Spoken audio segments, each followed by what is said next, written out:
الحوار ما طلعش ان اللاعب فشل في الكشف الطبي بتاع نادي الزمالك، الحوار طلع ان في ناس جوه مصر بدون ذكر اسماء هم اللي نصحوا اللاعب ان هو ما يمضيش مع نادي الزمالك وان هو يمشي. ده اللي حصل بالفعل، ان اللاعب بعد ما وصل مصر والمفروض ان نادي الزمالك اتفق مع النادي السويسري بتاعه، واللاعب مضى على رغبة انتقال لمصر عشان خاطر يخلص كل حاجة مع نادي الزمالك، الا ان الصفقة تعطلت. والنادي المفروض ادى الضوء الاخضر للاعب ان هو يسافر لمصر عشان خاطر يخلص التعاقد مع نادي الزمالك.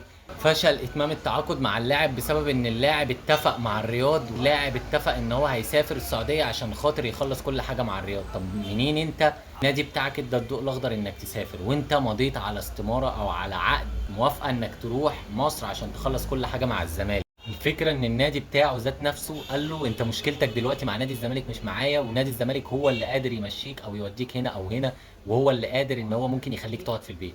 وده بجد على فكره، لان نادي الزمالك مضى مع اللاعب الكترونيا، اللاعب ماضي الكترونيا قبل ما يجي مصر. المفروض ان هو كان جاي مصر يخلص كل حاجه، بس اوريدي اللاعب ماضي.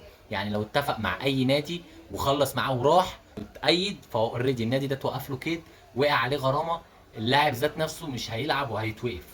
فالزمالك هيبقى مستفاد ماديا. والزمالك محدد سعر للاعب اللي عايزه 3 مليون دولار.